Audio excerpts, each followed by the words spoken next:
दोस्तों नमस्कार, स्वागत है आपका हमारे चैनल पे। दोस्तों आज के इस वीडियो में हम भारत के राष्ट्रपति के चुनाव के बारे में चर्चा करेंगे।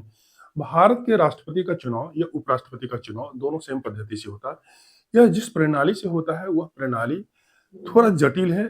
बच्चों को, स्टूडेंट को समझने में इसमें कठिनाई होती है।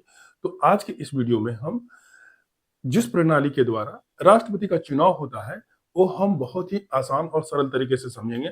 ये वीडियो बनाने में हमने कई वीडियो देखे, कई आर्टिकल्स पढ़े और भारत का संविधान जो डीडी बसु द्वारा लिखा गया है उसका अध्ययन करने के बाद ये वीडियो हम आपके पास लाए। तो इस वीडियो को आप देखिए और मेरा पूरा विश्वास है कि आप बहुत आसानी से इस कॉन्सेप्ट को समझ लेंगे। तो आइए शुरू करते हैं। भारत के राष्ट्रपति का चुनाव जिस प्रणाली के द्वारा होता है उसका नाम जो है इस तरीके से बोला जाता है, अनुपातिक प्रतिनिधि प्रणाली द्वारा एकल हस्तांतरणीय मत के माध्यम से। अब यहाँ पे देखिए दो कंसेप्ट आ गया। एक तो भारत के राष्ट्रपति का चुनाव जो होता है अनुपातिक प्रतिनिधित्व प्रणाली, अनुपातिक प्रतिनिधित्व प्रणाली पे आधारित होता है और ये जो है एकल हस्तांतरणीय मत के माध्यम से होता है। तो ये एकल हस्तांतरणीय मत क्या होता है? सिंगल ट्रांसफरेबल वोट या हस्तांतरणीय, स्थानांतरणीय या संक्रमणीय भी कहीं कहीं लिखा जाता है इसको, ट्रांसफरेबल को। तो इसमें अब दो कॉन्सेप्ट है, एक अनुपातिक प्रतिनिधित्व प्रणाली और दूसरा एकल हस्तांतरणीय मत प्रणाली, उसके माध्यम से। और इस वीडियो में हम क्या क्या देखने वाले हैं, सबसे पहले ये समझेंगे कि राष्ट्रपति का चुनाव अप्रत्यक्ष चुनाव होता है। राष्ट्रपति का चुनाव अप्रत्यक्ष चुनाव होता है। चुनाव दो तरीके से होते हैं, एक प्रत्यक्ष चुनाव, एक अप्रत्यक्ष चुनाव। इसको समझेंगे क्या होता है। और फिर अनुपातिक प्रतिनिधित्व प्रणाली क्या होता है, एकल हस्तांतरणीय मत का मतलब क्या होता है। और फिर यहाँ पे इसी से जुड़ा हुआ ये कंसेप्ट है, एमएलए का वोट वैल्यू निकाला जाता है और एमपी का वोट वैल्यू निकाला जाता है। इस दोनों के बीच बैलेंस किया जाता है, ये क्या होता है। और इसमें एक कोटा निर्धारित किया जाता है।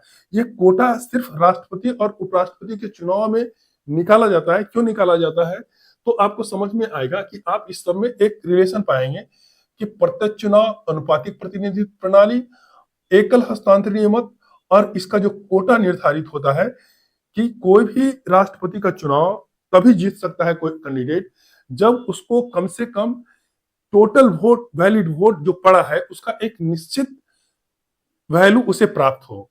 जब तक वो वैल्यू प्राप्त नहीं होगा तब तक वो एक विजेता कैंडिडेट नहीं घोषित किए जाएंगे। तो ये क्या होता है ये देखेंगे और फिर एक एग्जांपल लेकर के हम समझेंगे कि ये प्रक्रिया किस तरीके से निष्पादित की जाती है।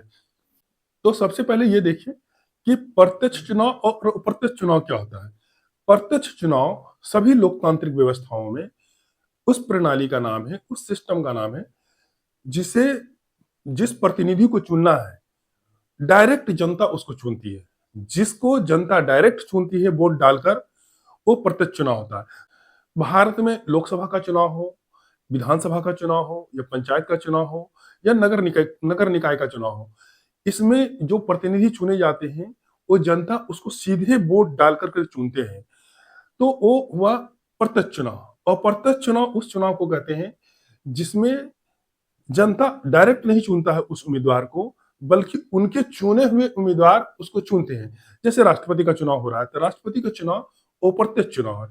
क्यों अप्रत्यक्ष चुनाव है? क्योंकि जनता सीधे भागीदार नहीं होता, वोटर नहीं होता है जनता इस चुनाव में। जो प्रतिनिधि चुनते हैं जनता प्रत्यक्ष चुनाव के जरिए, वो प्रतिनिधि इसमें भाग लेते हैं राष्ट्रपति के चुनाव में। तो अप्रत्यक्ष इसलिए कहा जाता है कि जनता जिसको चुनती है वो कैंडिडेट राष्ट्रपति को चुनते हैं, तो इसलिए अप्रत्यक्ष चुनाव होता है। अब इतनी बात समझ में आ गई होगी कि प्रत्यक्ष चुनाव और अप्रत्यक्ष चुनाव क्या होता है। अब इसके अलावा अब हम यहाँ पे ये देखेंगे कि प्रत्यक्ष चुनाव और अप्रत्यक्ष चुनाव में जो मौलिक भेद है, जो कंसेप्चुअल डिफरेंसेज है, वो क्या होता है। जो प्रत्यक्ष चुनाव होता है वो फर्स्ट पास्ट पोस्ट द प्रणाली से, सिस्टम से होता है। और जो अप्रत्यक्ष चुनाव होता है वो अनुपातिक प्रतिनिधित्व प्रणाली के द्वारा होता है, जो सिंगल ट्रांसफरेबल वोट पे आधारित होता है। इस दोनों में मौलिक अंतर। फर्स्ट पास्ट द पोस्ट जो होता है, आमतौर पे जितने भी चुनाव होते हैं लोकतांत्रिक व्यवस्थाओं में दुनिया भर में, वो इसी सिस्टम से होता है। ये सिस्टम क्या कहता है कि जितने भी कैंडिडेट हैं उसको, जिसमें उस कैंडिडेट को सबसे ज्यादा वोट मिला, सबसे आगे निकल जाने की पद्धति इसको आप कह सकते हैं कि सभी उम्मीदवारों में जिसको सबसे ज्यादा वोट मिला वो कैंडिडेट विजेता घोषित किया जाता है। जैसे देखिए, मान लीजिए कि किसी विधानसभा क्षेत्र में या किसी भी इलेक्शन में, मान लीजिए कि 1 लाख वोटर है, 1 लाख वोटर है, 1 लाख वोटर है। अब आमतौर पे भारत में 60 से 70% वोट पड़ता है। तो अगर 70% वोट पड़ा तो 70,000 लोगों ने वोट किया, 70,000 लोगों ने वोट किया। और मान लेते हैं कि 7 कैंडिडेट है, 7 कैंडिडेट से, तो 7 कैंडिडेट,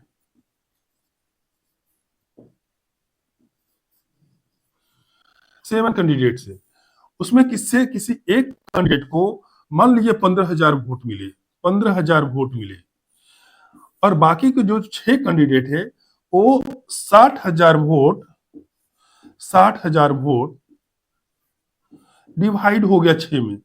और डिवाइड इस तरीके से हुआ है कि किसी भी कैंडिडेट, एक सिंगल कैंडिडेट को 15,000 वोट नहीं मिले। तो 1 लाख वोटर है, 70,000 वोट पड़े, 7 कैंडिडेट है, और एक कैंडिडेट को मिला 15,000। अब बाकी 6 कैंडिडेट को जो वोट मिला वो किसी को भी 15,000 या उससे ज्यादा नहीं मिले। तो सबसे ज्यादा जो वोट लेने वाला कैंडिडेट है 7 में से, वो 15,000 है। तो ये 15,000 सबसे अधिक मत प्राप्त किया। जो टोटल वैलिड मत है उसका सबसे अधिक जो मिला एक कैंडिडेट को, जिसका जिसका नंबर ये, जो 15,000 वोट प्राप्त किए, तो ये कैंडिडेट जो है विजेता घोषित किए जाएंगे। अब देखिए ये क्या है, अगर इस अंतर को, इस कंसेप्ट को आप समझिएगा, तो आप समझिएगा कि राष्ट्रपति के चुनाव में अप्रत्यक्ष चुनाव के बावजूद ये अनुपातिक प्रतिनिधित्व प्रणाली और एकल हस्तांतरणीय मत प्रणाली के जरिए, और फिर ये कोटा भी, सब एक दूसरे से जुड़े हुए हैं कंसेप्ट। इसलिए इसको एकदम आराम से, ध्यान से इस चीज को समझिए कि कैसे जुड़ा हुआ है, आपको सब समझ में आएगा जब एक बार कंसेप्ट क्लियर होगा। तो इसमें क्या है, 1 लाख वोटर है, किसी विधानसभा में 1 लाख वोटर है, और फर्स्ट पास्ट द पोस्ट के जरिए ये इलेक्शन हो रहा है, यानी प्रत्यक्ष चुनाव हो रहा है। और उस 1 लाख वोट में जो टोटल वोट पड़े 70,000, 70% वोट पड़ा, और उसमें टोटल कैंडिडेट 7 है, और एक जो विजेता कैंडिडेट है जिसको वहां से विजेता डिक्लेयर किया गया, विनर घोषित किया गया, वो मात्र 15,000 वोट प्राप्त किए। तो 1 लाख टोटल वोट है, और घोषित कितना, मतलब ये कितने मत जीते और कितने मत जीत करके विजेता घोषित हुए, सिर्फ 15,000। तो एक्चुअल में अगर देखा जाए तो 1 लाख में सिर्फ 15,000 लोगों ने उसे पसंद किया। तो उसका प्रतिनिधित्व जो है सिर्फ 15% का है, बावजूद उसके वो विजेता घोषित किए गए। तो कायदे से, सही तरीके से अगर इसको समझें, तो वो रिप्रेजेंटेशन जो व्यक्ति कर रहा है उस विधानसभा क्षेत्र का, वो सिर्फ 15% लोगों का प्रतिनिधित्व कर रहा है। इसी कारण से जो राष्ट्रपति का चुनाव होता है और उपराष्ट्रपति का चुनाव अप्रत्यक्ष चुनाव होता है, और अनुपातिक प्रतिनिधित्व होता है। अनुपातिक प्रतिनिधित्व इसको इसीलिए किया गया कि इसमें रिप्रेजेंटेशन कम से कम मैक्सिमम लोगों का हो, अधिकांश लोगों का हो, एक मेजोरिटी वो हासिल करे। कोटा 50% प्लस प्लस प्लस का होता है, 50% से ज्यादा जिसको मत मिलेगा वही राष्ट्रपति का कैंडिडेट विजेता घोषित किए जाएगा। राष्ट्रपति के चुनाव में वोटर कौन होते हैं, राष्ट्रपति के लिए योग्यताएं क्या क्या निर्धारित है, इसके पिछले हम एक पिछला वीडियो बनाए थे जिसमें उपराष्ट्रपति की चर्चा किए थे, उसमें ये सारी चीजें उसमें बताया गया है। आप उस वीडियो को देख लीजिए तो उसको आसानी से आपको समझ में आ जाएगा। हम इस वीडियो में उतने डिटेल्स में इसमें चर्चा नहीं करेंगे, उस वीडियो में उसमें डिटेल्स में चर्चा किया हुआ, हम डिस्क्रिप्शन में लिंक उसका डाल देंगे। राष्ट्रपति के चुनाव में जो वोटर होते हैं उसको निर्वाचक मंडल कहते हैं, और इस निर्वाचक मंडल में कौन कौन से शामिल होते हैं, लोकसभा और राज्यसभा के दोनों के निर्वाचित सदस्य होते, मनोनीत सदस्य नहीं। जैसे कि आप जानते हैं कि राज्यसभा में 12 जो सदस्य होते हैं वो मनोनीत होते हैं, राष्ट्रपति मनोनीत करते हैं। जो विज्ञान में, साहित्य में, किसी कला के क्षेत्र में निपुण होते हैं उसको राष्ट्रपति 12 उम्मीदवार को नॉमिनेट करते हैं और वो राज्यसभा में जाते हैं। तो वो वोटर नहीं होते हैं राष्ट्रपति के चुनाव में। तो संसद के दोनों सदनों के निर्वाचित सदस्य, और इसी में एक बात और ध्यान दे लीजिए कि पहले लोकसभा में कुल 545 सदस्य होते थे, जिसमें से 543 इलेक्टेड होते हैं और 2 सदस्य नॉमिनेटेड होते थे जो एंग्लो इंडियन होते थे। अब मोदी जी आए हैं तो वो एंग्लो इंडियन का जो प्रावधान था नॉमिनेशन का, वो हटा दिया गया है। इसकी भी बहुत खास वजह है, क्योंकि 2011 के जनगणना में ये बातें सामने आई कि वो जो एंग्लो इंडियन है उसकी संख्या बहुत कम है, संभवतः 300 के आसपास, तो इसलिए वो कोई जरूरी नहीं रह गया था। तो ये ठीक ही किए हैं कि एंग्लो इंडियन का जो प्रतिनिधित्व नॉमिनेटेड होता था राष्ट्रपति के द्वारा, वो खत्म हो गया। तो अभी लोकसभा का जो सदस्य होते हैं वो 543 होते हैं, 543, और जो राज्यसभा के सदस्य होते हैं इलेक्टेड होते हैं 233, और इसमें से 12 होते हैं नॉमिनेटेड, मनोनीत, जो कुल मिलाकर 245 हो जाते हैं। तो जो वोटर होते हैं वो 543 और 233, राज्यसभा से 233 और लोकसभा से 545, इस तरह से जो 776 कुल सांसद होते हैं, जो वोटर होते हैं, और सभी विधानसभा के सभी इलेक्टेड सदस्य ये वोटर होते हैं। संसद के सदस्य यानी लोकसभा और राज्यसभा के दोनों सदनों के इलेक्टेड मेंबर, और सभी राज्य के विधानसभाओं को इलेक्टेड मेंबर, ये वोटर होते हैं। कोई भी नॉमिनेटेड सदस्य वोटर नहीं होते हैं, निर्वाचक मंडल के सदस्य नहीं होते हैं। आइए अब ये देखते हैं कि अनुपातिक प्रतिनिधित्व प्रणाली में अनुपातिक प्रतिनिधित्व का मतलब क्या है, कंसेप्ट क्या है, प्रोपोर्शनल रिप्रेजेंटेशन का मतलब क्या होता है। देखिए, आप जानते हैं कि 3 तरह के देश होते हैं। मतलब लोकतांत्रिक व्यवस्था में एक यूनियन होता है, एक फेडरेशन होता है और एक कॉन्फेडरेशन होता है। यूनियन में कोई स्टेट नहीं होता है, जैसे ब्रिटेन इसका एग्जांपल से, वहां पे एक ही होता है पावर का केंद्र, जो सेंटर होता है। फेडरेशन में राज्य भी होते हैं और सेंटर होता है, दोनों होता है, लेकिन जो राज्य होते हैं उसकी सहमति से केंद्र का निर्माण होता है। वो चाहे तो उससे अलग हो सकता है, लेकिन ये प्रक्रिया उतनी आसान नहीं होता, जैसे यूएसए इसका बेस्ट एग्जांपल है। और तीसरा आता है कन्फेडरेशन। कन्फेडरेशन वास्तव में दुनिया में कोई नहीं होता है। कन्फेडरेशन मतलब वो कंसेप्ट है जिसमें कि जो राज्य है वो जब चाहे तो वो उससे अलग हो सकता है। भारत के मामला में भारत के संविधान में क्या कहा गया है? India that is Bharat shall be a union of state. तो भारत यूनियन ऑफ स्टेट से, इसमें केंद्र और राज्य दोनों की शक्तियां काम करती है, दोनों का संविधान ने अलग अलग अधिकार दिए हैं। अधिकारों का डिस्ट्रीब्यूशन बहुत क्लियर है। तो ये अनुपातिक प्रतिनिधित्व उसी संविधान के उस हिस्से को जिसमें यूनियन ऑफ स्टेट कहा गया है भारत को, उसको मजबूत करता है। उसको मजबूत कैसे करता है कि राष्ट्रपति के चुनाव के मामला में ऐसा नहीं हो कि केंद्र हावी हो जाए, केंद्र जिसको चाहे उसको बना दे, और ऐसा नहीं हो कि राज्य हावी हो जाए कि राज्य जिसको चाहे उसको बना दे। इसलिए दोनों शक्तियों के बीच, केंद्र और राज्य के बीच, उसके वोट का वैल्यू का संतुलन किया गया है, उसे संतुलित किया गया है। किस तरीके से, अभी हम इसमें देखेंगे कि एमपी और एमएलए का जब वोट वैल्यू निकाला जाता है तो वो किस तरीके से काम करता है, और उसमें आपको पता चलेगा कि पूरे राज्य का, मतलब पूरे देश का सभी राज्यों के एमएलए का जो वोट वैल्यू होता है वो दोनों सदनों को इलेक्टेड मेंबर के वोट वैल्यू के बराबर होता है। दोनों का वोट वैल्यू बराबर होता है। इसका मतलब क्या हुआ? इसका मतलब हुआ कि राज्य और केंद्र दोनों की भूमिका राष्ट्रपति के चुनाव में बराबर होती है।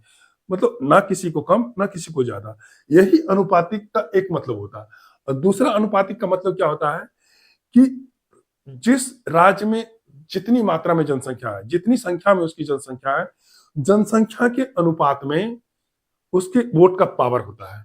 वो अब इसको कैसे होता है वो अभी यहाँ पे देखेंगे।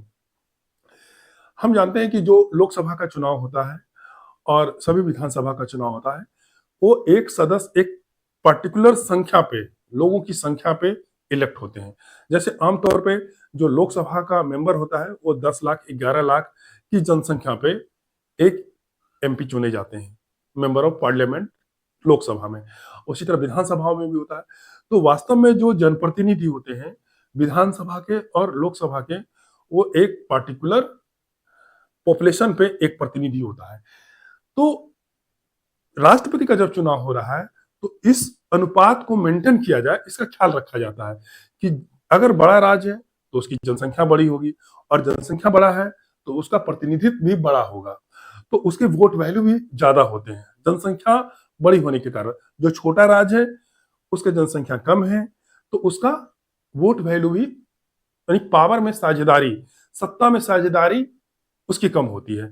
वो एकदम बिल्कुल स्पष्ट आपको दिखेगा जब हम इसको एक्सप्लेन करेंगे। तो जैसे उत्तर प्रदेश सबसे बड़ी जनसंख्या वाला राज्य है तो उसका प्रतिनिधित्व भी ज्यादा होता है, उसका वोट का वैल्यू भी ज्यादा होता है। एक एमएलए का वोट का वैल्यू जो उत्तर प्रदेश में होता है वो 208 होता है, जबकि सिक्किम एक छोटा राज्य है तो उसके वोट का वैल्यू एक एमएलए का सिर्फ 7 होता है।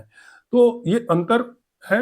यही अंतर ये बताता है कि अनुपातिक प्रतिनिधित्व यहाँ पे काम कर रहा है। तो अनुपातिक प्रतिनिधित्व का कंसेप्ट दो अर्थों में इसे समझ सकते हैं। एक तो केंद्र और राज्य के बीच जो वोट वैल्यू है वो संतुलन है, कोई भी राज्य ना हावी हो ना केंद्र हावी हो, दोनों का राष्ट्रपति के चुनाव में बराबर वैल्यू है। और दूसरा कि जिस राज्य में जनसंख्या अधिक है उस राज्य का सत्ता में हिस्सेदारी भी उतना ही हो, राष्ट्रपति के चयन में हिस्सेदारी उतना ही हो। तो बस ये अनुपातिक प्रतिनिधित्व का मतलब होता है। और इस अनुपातिक प्रतिनिधित्व को सफल बनाने के लिए एकल हस्तांतरणीय मत प्रणाली लाया गया है। एकल एकल हस्तांतरणीय मत प्रणाली, सिंगल ट्रांसफरेबल वोट, एक ऐसा सिस्टम है जो अनुपातिक प्रतिनिधित्व को साकार करता है। जैसे इसको ऐसे समझ, ये बड़ा सिस्टम है, ये छोटा सिस्टम है, इसी सिस्टम का अनुपातिक प्रतिनिधित्व प्रणाली का ये हिस्सा है एकल हस्तांतरणीय मत प्रणाली। जैसे आप समझिए कि लोकतंत्र एक बड़ा कंसेप्ट है और चुनाव उसका एक हिस्सा है। तो लोकतंत्र को साकार करने के लिए चुनाव होना जरूरी है। तो उसी तरह से अनुपातिक प्रतिनिधित्व प्रणाली को सफल होने के लिए एकल हस्तांतरणीय मत प्रणाली बहुत जरूरी है।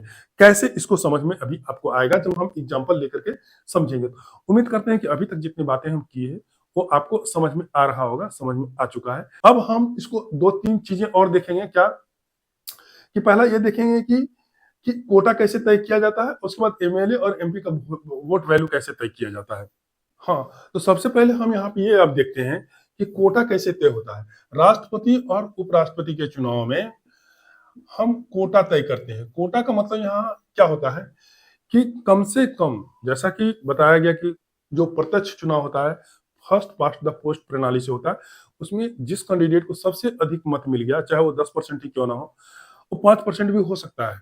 अगर मान लीजिए कि कैंडिडेट 20-25 की संख्या में हो, वोटर 1 लाख हो, 70% वोट पड़ा हो, तो कोई 5-7 हजार वोट लेकर के भी वो विनर घोषित किया जा सकता है। तो उससे बचने के लिए कि इतने कम प्रतिनिधित्व के बावजूद वो विजेता घोषित कर दिए जाते हैं राष्ट्रपति के चुनाव में, क्योंकि राष्ट्रपति एक बड़ा पद है, पूरे देश के लिए एक होता है और पूरे देश का प्रतिनिधित्व वो करते हैं।